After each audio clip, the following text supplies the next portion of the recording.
अस्सलाम वालेकुम। Let's talk के एक नए एपिसोड के साथ मैं मारूफ इफ्तिखार क्लिनिकल साइकोलॉजिस्ट आज आप लोगों के सामने है और ये कोलैबोरेटिव एफर्ट है फार्म ईवो की और सेहत कहानी की। मैं अपने गेस्ट को वेलकम करती हूँ, ब्रिगेडियर डॉक्टर शोएब अहमद साहब, सितारा इम्तियाज, सरबरा शोबे secretary, Dow University of Health Sciences, Ojha campus और executive director Qadir Khan institute of behavioural sciences. अस्सलाम वालेकुम सर। कैसे हैं आप सर? आपकी दुआ है। सर आज हम जिस टॉपिक को यहाँ डिस्कस करना चाहेंगे वो हम बच्चों के हवाले से, यूथ के हवाले से और बेसिकली हम स्टूडेंट्स की वेल बीइंग के हवाले से बात करेंगे।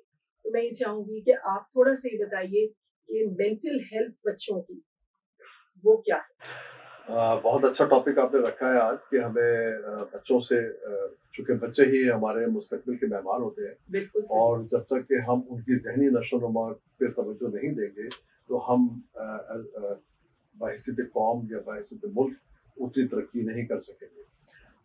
बच्चों में अगर आप बहुत शुरू से अगर आप लेना चाहती हो तो हम तो ये कहते हैं कि जैसे एक बहुत एक्सट्रीम व्यूज भी इसमें है कि एक तो जब बच्चा पैदा होता है तो उसको वो सेपरेशन एंजाइटी एक पहली चीज उसको आती है जब वो माँ के कंफर्ट जोन से निकल के बाहर दुनिया में आता है। तो ये एक बहुत स्ट्रेसफुल पीरियड उसके लिए होता है, मगर वो फिर over the process of time जब मदर उसको टाइम देती है, उसको कडल करती है, उसको फीड करती है, तो ग्रेजुअली वो इसको ओवरकम कर लेता है। उसके बाद फिर जब बच्चा 1 साल का हो जाए तो उसमें भी हमने बहुत अलामात देखी है कि वो बच्चे जो बहुत जिद करते हैं, बहुत रोते हैं, बिलबिलाते हैं।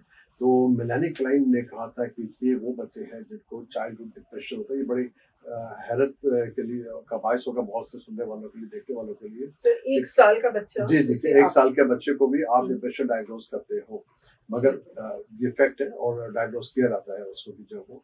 चूंकि आगे चल के हम बात करेंगे कि डिप्रेशन की वजूहात और क्या है। बिल्कुल सर। इसके बाद बच्चा जो है वो जब थोड़ा बड़ा होता है, चलने फिरने के काबिल होता है, तो फिर जो है वो उसको बहुत सारे वो फियर फैक्टर्स उसको दुनिया में नजर आने लगते हैं, जो स्ट्रेंजर्स की फॉर्म में हो सकते हैं, जो टीचर्स की फॉर्म में हो सकते हैं, जो आउटसाइडर्स की फॉर्म में हो सकते हैं, जो इवन आपके अपने रिश्तेदारों की फॉर्म में हो सकते हैं। आपने बहुत मरतबा ये देखा होगा कि अल्लाह ताला ने बच्चे को एक सेंस दी है कि वो ये सेंस कर लेता है कि ये शख्स जो मुझे उठा रहा है या पकड़ रहा है, क्या मैं इससे कंफर्टेबल हूँ या नहीं। और हमारे यहाँ बहुत ये रवाज है कि नहीं, जल्दी से जो अगर तुम्हें मामू पकड़ रहे, चचा पकड़ रहे, फूफा पकड़ रहे, फलाना पकड़ रहे, तो बेटा जाओ इनके पास। नो, उनको फोर्स मत करो। ठीक है, अगर बच्चा किसी के पास जाने में अनकंफर्टेबल है तो आप उसको फोर्स मत कीजिए कि आप इनके पास जरूर जाए। सर ये आपने बहुत एक्सीलेंट बात की और बहुत अच्छी बात की। इस फोरम के थ्रू हम ये पेरेंट्स को भी बताना चाहेंगे कि इस चीज पे भी गौर करें कि बच्चा क्यों नहीं जाना चाह रहा या अनकंफर्टेबल क्यों है वो। फिर जैसा आजकल बहुत अच्छा अवेयरनेस चल रही है कि गुड टच क्या है, बैड टच क्या है, यानी कि वो ऐसा हाथ लगने का एहसास जो बच्चे को कंफर्टेबल करता है और वो हाथ लगने का एहसास जो उसको अनकंफर्टेबल करता है, हमें बच्चों में ये अवेयरनेस देनी पड़ेगी।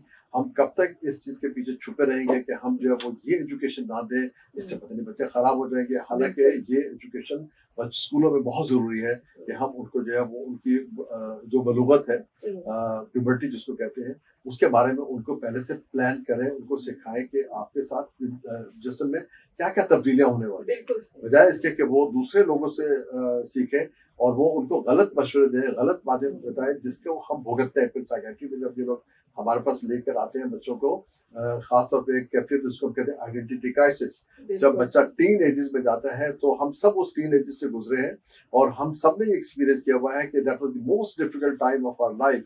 हम बच्चे भी नहीं हैं, हम अभी बड़े भी नहीं, हम एक बीच की स्टेज पे हैं and we have yet to decide कि हम हैं कौन।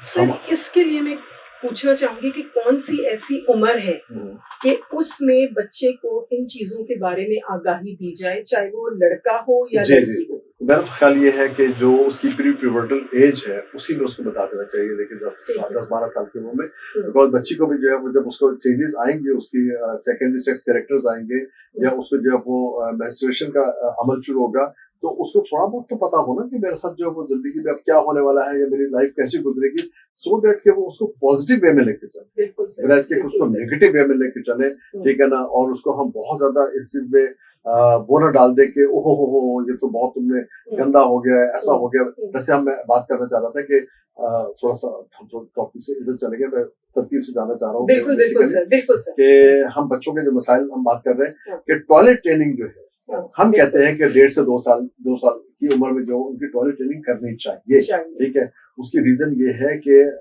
फ्रॉइड जिसको बहुत से लोगों ने पढ़ा हुआ है, उसने कुछ स्टेजेस बताई हैं बच्चे की डेवलपमेंट की, जिसमें पहली स्टेज है ओरल स्टेज, जिसमें वो वहां का जब दूध पीता है तो उसको वो सेंस ऑफ सेटिस्फेक्शन मिलती है, एरोजेनस जोन उसका है, ठीक है ना।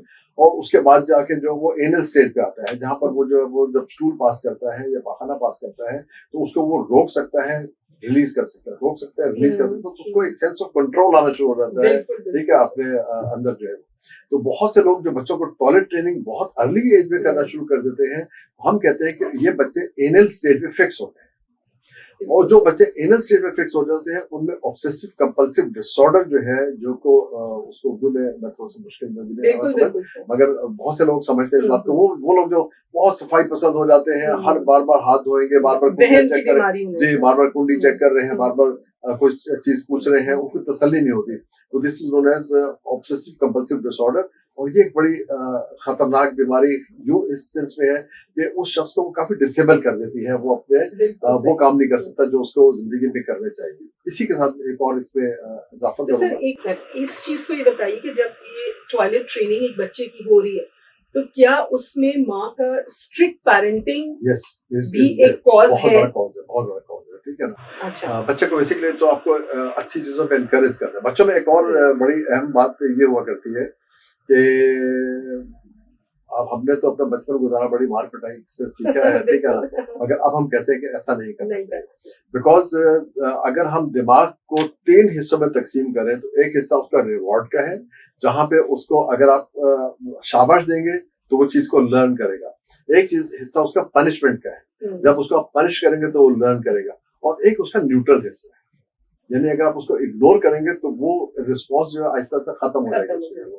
जो पनिशमेंट वाली रिस्पॉन्स है वो शॉर्ट लिव्ड होती है, उसका लंबा अरसे असर नहीं रहता। आपने देखा ना, सजा मिलती है, बच्चे फिर वही शांति शुरू कर देते हैं। तो सर ये सजा जो है, जो पनिशमेंट वाली बात है, उसको हम कैसे वो करेंगे? वही बता रहा हूं। वहाँ क्या वर्बल जी हद तक रुक जाएं या फिजिकल भी चले जाएं? मैं बताने लगा हूं आपको कि फर्ज किया आपका एक बच्चा जो है वो शैतानियां कर रहा है, वो शैतानी जब कर रहा है तो आप उसको रोक रहे हो, ये मत करो, इधर मत जाओ, no no no no no, तो he is getting a response. वो आपसे एक रिस्पॉन्स लेना, तो उसमें जो है वो ठीक है ना कि माँ बाप वैसे तो कभी अखबार पढ़ रहे, कभी नेटफ्लिक्स लगाया हुआ, कभी कुछ किया हुआ, जैसे मैं वो कर दूं तो एकदम जो वो मेरी तरफ। So he is actually learning this thing, not knowing कि ये काम ठीक है या गलत है, बट उसे अटेंशन मिल रही है, उसको अटेंशन मिल रही है, उसको रिस्पॉन्स मिल रहा है। ठीक है। अगर हम उसको छोड़ दें और उसको इग्नोर कर दें अनटिल अनलेस कि वो बहुत मेजर नुकसान करने लगा हो, आप उसको छोड़ दें बिल्कुल, तो वो खुद ही एक्सटिंक्ट हो जाती है उसकी रिस्पॉन्स, ठीक है, क्योंकि आपका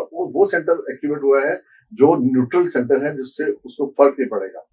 अब अगर आप उसको बच्चा, अक्सर आपने देखा घर में बच्चा बैठा हुआ है कॉपी पे लिख रहा है, ठीक है ना, आप गुजर गए, काम किया, आए गए, कुछ भी नहीं किया, बच्चे ने पेज पढ़ा, उसको लगा दी, डांट दिया उसको, जब बच्चे को उस वक्त हमें शाबाश देनी चाहिए, वेरी गुड, तुम आराम से बैठे हो, आज किताब पढ़ रहे हो, अच्छी ड्राइंग की, दिखाओ ये क्या किया, ये क्या। सो वो सारी चीजें करने लग जाए। हम अपनी नॉर्मल जिंदगी में देख लें, आपके दफ्तर में कोई आपका सबऑर्डिनेट आता है और आप सिर्फ उसको कहते हैं वाह क्या अच्छे कपड़े तुमने आज पहने हुए, जूता बड़ा चमक रहा है तुम्हारा, वो हमेशा इस चीज को उसके वो चली जाएगी कि जब भी मैं अपने बॉस के पास जाऊं, मेरा जूता चमकता होना चाहिए, मेरे कपड़े अच्छे होने चाहिए, ठीक है। अगर आप यार क्या तुम गंदे जूते पहन के आते हो, कपड़े ऐसे शैबिली ड्रेस अच्छी तरह से आया करो, तो वो एक दिन सीखेगा, दूसरे तीसरे दिन फिर उसी काम में लग जाएगा। सो ये जब हम बच्चों की ग्रूमिंग कर रहे होते हैं, बच्चों की परवरिश कर रहे होते हैं, तो ये बहुत इंपॉर्टेंट फैक्टर है। एक दूसरी चीज आगे चल के आती है बेड वेटिंग का मसला। जी बच्चे जो है वो बिस्तर पे पेशाब निकल जाता है उनका, जो हम ये इसको हम पैरासोमनिया में लेके आते हैं, जो स्लीप डिसऑर्डर बच्चों में हुआ करते हैं, उसमें भी बहुत ज्यादा प्रॉब्लम ये होता है कि पेरेंट्स तो बच्चा जैसे उठते हैं सुबह में तो वो एकदम बहुत पैनिक हो जाते हैं, ओ तुमने बिस्तर में पेशाब कर दिया, ठीक है, तो उसको एक गिल्ट आप जो है वो डालना शुरू कर देते हैं, लेकिन वो उसके कंट्रोल में नहीं। ये वो सही नहीं सही समझते इस बात को, सही ठीक है। सही। और उस पे उसको पनिशमेंट और ये सारा, और फिर उसके सामने वो चादरें धुल रही, ये हो रहा है, फिर उस पे गिल्ट डाले जा रहे हैं, वो और कभी प्लस भी ये कि वो मेरे ख्याल से दूसरे बहन भाइयों के सामने, रिश्तेदारों के बिल्कुल सामने इस बिल्कुल चीज को बिल्कुल talk of the town top of banana, the town तो बना वो देते हैं। गिल्ट में आना जी जी, और वो बच्चा रिग्रेट करता कि रिग्रेट मेरे कि मैंने कंट्रोल क्यों, में तो है ही उसके नहीं। हाँ, कंट्रोल में नहीं बिल्कुल होगा। बिल्कुल। उसके बहुत से मेथड्स डिवाइस हुए, बेल एंड पैड का मेथड हुआ, बहुत सारे मेथड हुए जिससे बच्चे को हम कंट्रोल करते हैं कि वो नॉक्टर्नल एन्यूरिसिस जिसको कहते हैं वो ना हो, रात को उसका पेशाब ना निकले। मगर जो सबसे सक्सेसफुल चीज है वो ये है चार्ट, एक हम बनाते हैं स्टार चार्ट, कि कोई भी घर में कैलेंडर, में आपके नाज़रीन के लिए बताना चाहता हूँ कि घर में कोई पुराना कैलेंडर हो, अपने उस कमरे में लगा दें जहाँ पे आपका बच्चा सोता है और पेशाब करता है, तो अगर जिस रोज वो पेशाब ना करे तो स्टार देते हैं उसको, और उससे डील कर लें कि जितने तुम्हारे स्टार जमा होंगे एक हफ्ते के बाद या एक महीने के बाद, तो तुम्हें 10 रुपए या 20 रुपए के हिसाब से जो उतने स्टार्स के तुम्हें पैसे अब दे देंगे या तुम्हें कोई चीज लेके दे देंगे, तो आप देखेंगे अमेजिंगली कि बच्चा एक दिन खुद उठ के कहेगा कि आज मैं ड्राइव, ठीक है, मेरा इसका स्टार मतलब लगा आप ये कह रहे हैं, टू कट इट शॉर्ट, कि पॉजिटिव पॉजिटिव रीइंफोर्समेंट जो है वो इस बिहेवियर को, किसी भी बिहेवियर को, ठीक है, ह्यूमन बिहेवियर को, ठीक क्या है, एनिमल बिहेवियर को, जो पॉजिटिव रीइंफोर्समेंट है, that is the gold standard of ठीक है, चेंजिंग देयर लाइफस्टाइल। ठीक है। जी पूछिए। सर, इसी हवाले से मैं बात करूं कि पेरेंट्स जो हैं वो बैलेंस नहीं कर पाते हैं। बाज दफा जो है उन्हें पॉजिटिव रीइंफोर्समेंट इतनी मिल जाती है बच्चों को कि वो हमेशा ही एक रीइंफोर्समेंट के चक्कर में होते हैं, उनको एक लालच होती है कि मैंने ये काम किया है तो अब मुझे कुछ मिलेगा। तो उस हैबिट को कैसे कंट्रोल किया वो फिर आप ये बहुत छोटे बच्चे तो नहीं कर रहे होते, हाँ, जरा बड़े होते हाँ, तो बिल्कुल, वो एक्चुअली बच्चा जो है ना वो माँ बाप को चला रहा होता है, बिल्कुल, की बात ये है, बिल्कुल। ठीक है ना, माँ बाप भी चला रहे होते हैं एक स्टेज के बाद जो है वो, सही कह तो वहां पे आके फिर आपने उसको कुछ थोड़ा सा लिमिट्स आपने उसको बताना होता है कि we have to set the limits, ठीक है, मतलब बाउंड्री सेटिंग, हाँ बाउंड्री सेट करेंगे, लिमिट सेट करेंगे कि ये करने पे तो तुम्हें हम देंगे, अब ऐसा थोड़ी कि हम रोज जब वो ये ले दें और वो ले दें लाइक दैट, ठीक है, तो वो ना हो कि वो खेलन को मांगे चांद, ठीक है ना, तो कहाँ से लेकर आओगे। सही बात तो ये है बच्चों को वो करने का एक तरीका। जी आप पूछिए। सर, आजकल एक चीज जो मेरे ख्याल से एज अ पेरेंट हम सब फेस कर रहे हैं, मोबाइल फोन का इतना ज्यादा इस्तेमाल है कि उसने बच्चों की ज़हनी सलाहियत, मेंटल वेलबींग, सब चीजों, रिलेशनशिप्स इन जनरल, सबको जो है वो अफेक्ट किया है। बड़ी इंटरेस्टिंग बात है कि आपने बड़ों को भी बच्चा समझा। हाँ, बिल्कुल।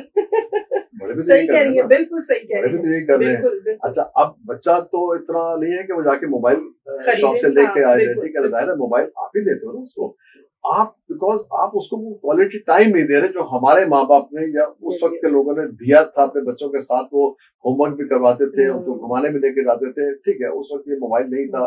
अब जब आया है तो तब भी तो आपको चीजें लिमिट करनी है।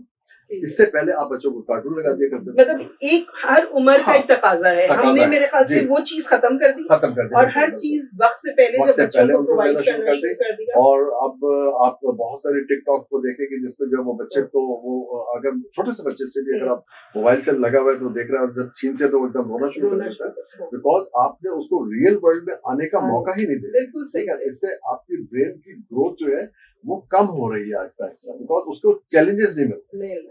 आप जब गली मोहल्ले में बच्चे खेलते थे तो उनको चोट भी लगती थी, वो दूसरों से लड़ाई भी होती थी, वो सारा अपना अपना जो मतलब डिफेंस भी आता था कि किस तरह से उसको जज करते थे, वो सारा सिस्टम आपने खत्म कर दिया है और उनको हर चीज पकी पकाई जो वो मिलने लगी। तो ये बहुत बहुत इम्पोर्टेंट वो है और इसको हमें वो करना चाहिए। फिर ब्लू लाइट जो है वो that is very dangerous for your eyes and for your brain, ठीक है ना, उसकी ग्रोथ को वो मुतासिर करती है। बिल्कुल आप सही कह रहे हैं, लेकिन अनफॉर्चुनेटली ये जो कोविड टाइम है, समझे 2-2.5 साल का अरसा, इसने बच्चों को, बड़ों को, हर जेंडर को इसके ऊपर डिपेंडेंट कर दिया मोबाइल पे। और जो हमारी सोशल इंटरेक्शन थी, अब बच्चे उस चीज को, मतलब एक वो इजी वे आउट है कि जी घर में ऑनलाइन क्लास लेगी, फिजिकल कोई एक्टिविटीज नहीं है, तो इसका इम्पैक्ट भी बहुत ही नेगेटिव आ रहा है। कि मैं तो ये कहूंगा कि आइंदा शायद चंद वर्षों में कोविड डिप्रेशन को टर्म आ जाए या कोई ऐसा क्राइटेरिया उसका आ जाए, डायग्नोस्टिक क्राइटेरिया,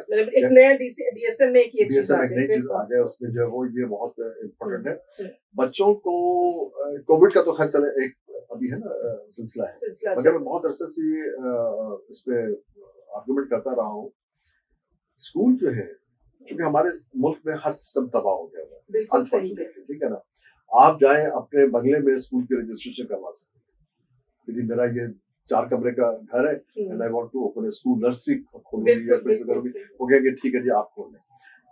पहले जमाने में ये होता था कि स्कूल का जब तक प्ले ग्राउंड नहीं होता, बिल्कुल बिल्डिंग इतनी बड़ी हो, बिल्डिंग इतनी बिल्कुल बड़ी सही हो, है, प्ले बिल्कुल ग्राउंड सही। उसमें हो, ठीक है, तो तब तक आप जो है उसको स्कूल नहीं मानते थे। देखिए अब फिर वो अपनी बातें करना आप बंदे को होता है। तो हमने जब जिन स्कूलों में पढ़ा है वहाँ पे हॉकी का ग्राउंड भी होता था, बिल्कुल वहाँ पे क्रिकेट बिल्कुल का ग्राउंड भी होता था, वहाँ पर बिल्कुल। जो है वो बास्केटबॉल भी हो हर रही चीज है, हुआ थ्रो करती बॉल थी, भी हो बिल्कुल रही सब है, कुछ होता था। बैडमिंटन सब बच्चे तो खेल रहे हैं, वो बिल्कुल। उससे क्या हुआ है कि वो जनरेशन जो है ना अभी तक वो उस तरह से हेल्दी है, ठीक है ना। हम्म, जिस जो अब के हालात है कि हम्म। वो लिफ्ट का बटन दबाया तो ऊपर चले गए, तो बिल्कुल ये गया तो बिल्कुल वो गया। बिल्कुल, बस सो वक्त लोग मोबाइल पे वन क्लिक। मोबाइल पे वन हाँ क्लिक बस, everything is around, so that has taken away your initiative, ठीक है। बिल्कुल सही कह और रहे जब तक कि आपका इनिशिएटिव आपके साथ रहता है तो आप ग्रो करते हैं।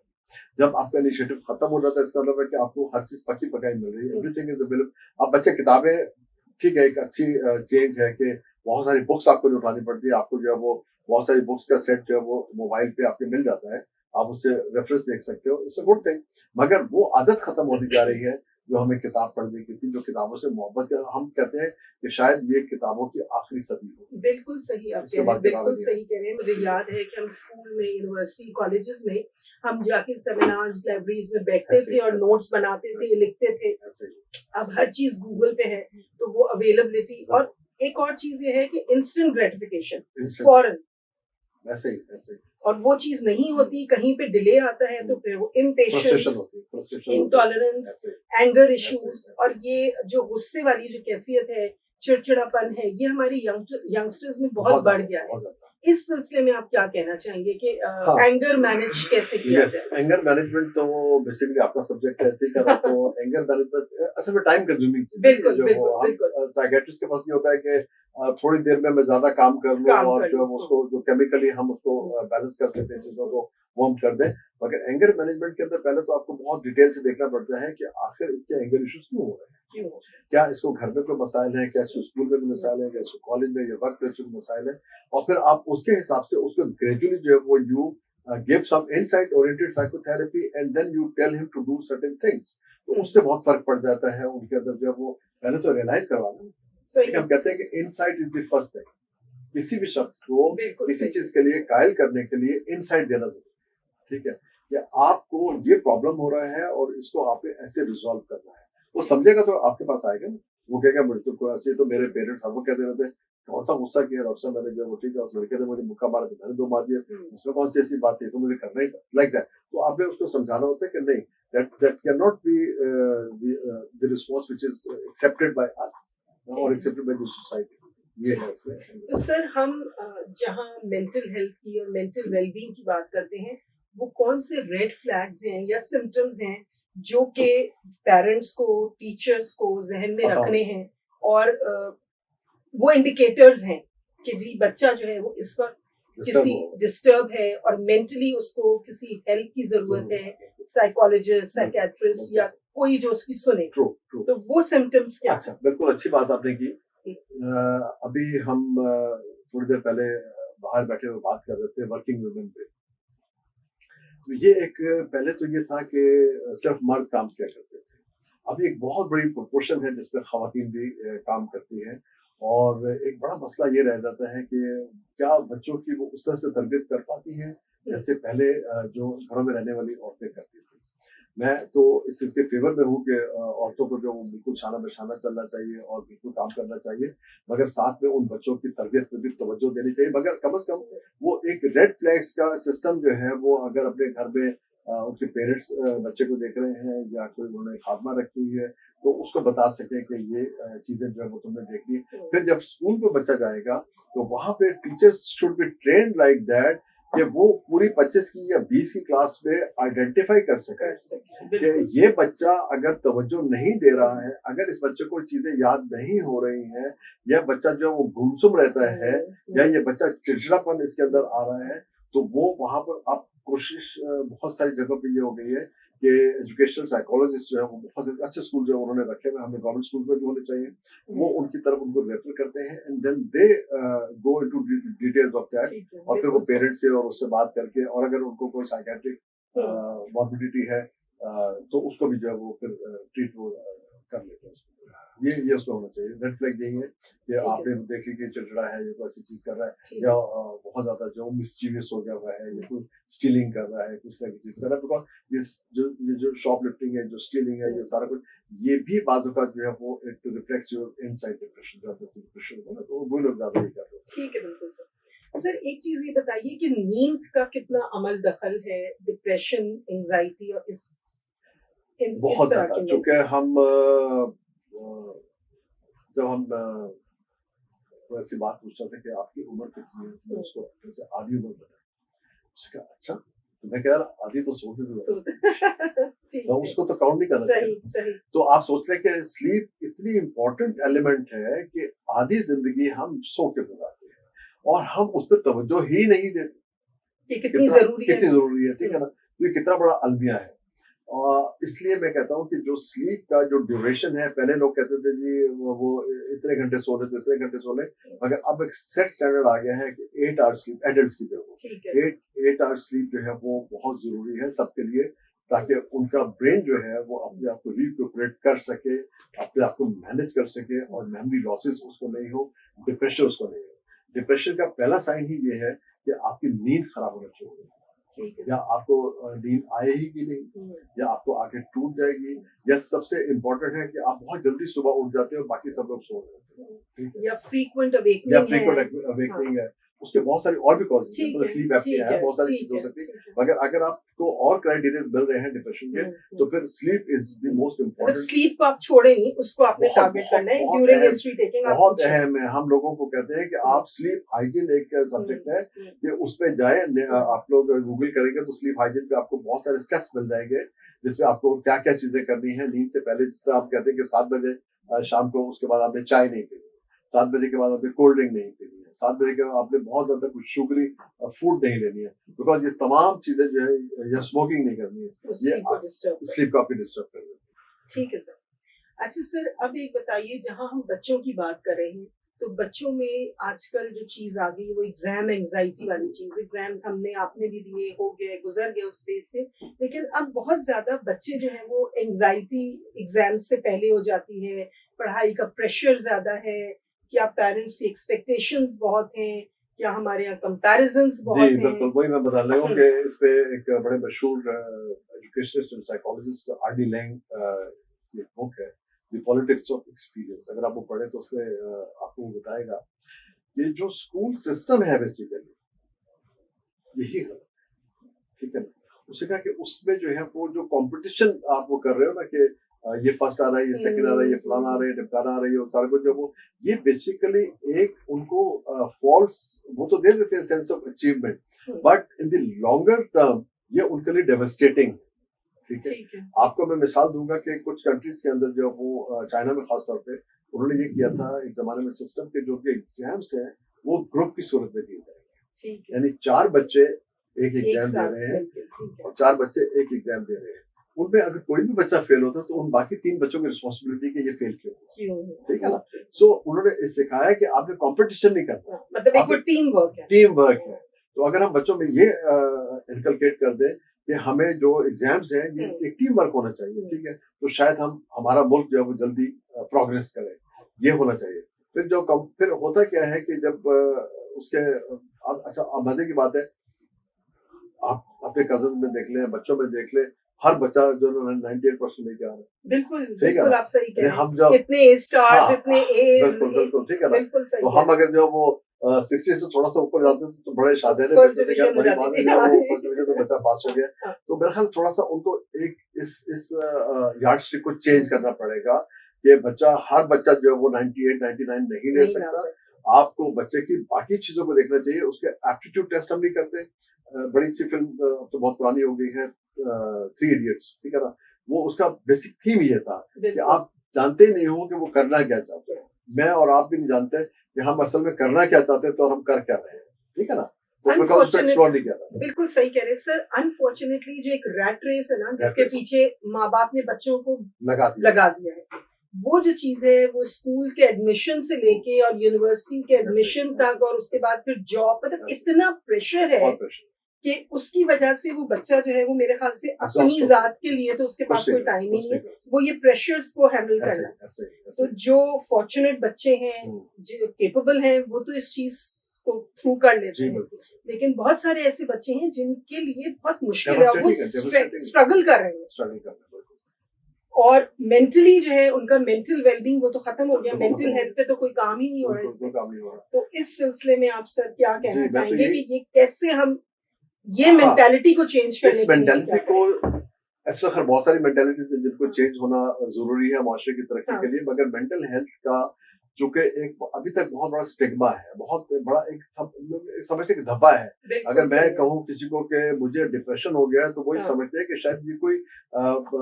मॉरली वीक आदमी है जिसको डिप्रेशन हो गया है बिल्कुल ये सही है। नमाज रोजा नहीं रखता होगा करता होगा तो उसको डिप्रेशन हो गया है ये वो फलां चीज नहीं करता होगा तो डिप्रेशन हो गया no depression is a chemical disease ठीक है ना जैसे डायबिटीज है जब उसमें इंसुलिन लेवल आपके कम हो गए तो आपको डायबिटीज होगी ऐसे ही जब सेरोटोनिन नॉरएपिनेफ्रिन के लेवल कम होते हैं ब्रेन में तो आपको डिप्रेशन हो जाता है और जो लोग कहते हैं कि डिप्रेशन को विल पावर से ठीक कर लूंगा तो हम उनको कहना चाहते हैं कि उसमें डब्ल्यू खत्म हो जाता है उसको इल पावर रह जाती है उसमें कोई सकत नहीं होती कि अपने डिप्रेशन से वो खुद बाहर आ सके तो उसको फौरन मेंटल हेल्थ प्रोफेशनल के पास जाना चाहिए चाहे वो साइकोलॉजिस्ट के पास जाए चाहे वो काउंसलर के पास जाए चाहे वो साइकेट्रिस्ट के पास जाए मगर इसका इलाज बहुत जरूरी है और जैसे मैंने आपको वार्निंग साइंस बताया वो सारे आपको बिल्कुल इसमें सही। मिलते हैं और ये जरूरी है कि इसको करना चाहिए ये रवैया चेंज होना चाहिए कि हमने इलाज नहीं करवाना उसका अपेंडिसाइटिस होगा तो फौरन आप लेके जो वो अपेंडिस बिल्कुल, उसके बिल्कुल। करवा लेंगे मगर अगर कोई इस तरह की चीज होगी तो कहेंगे कि इसको पीर बाबा के पास ले जाओ क्योंकि इसको जिन चढ़ गया है अनफॉर्चुनेटली ठीक है हमारे ना यहाँ यही तो हम प्रैक्टिस उसको ये कहते हैं कि अगर किसी को हार्ट अटैक होता है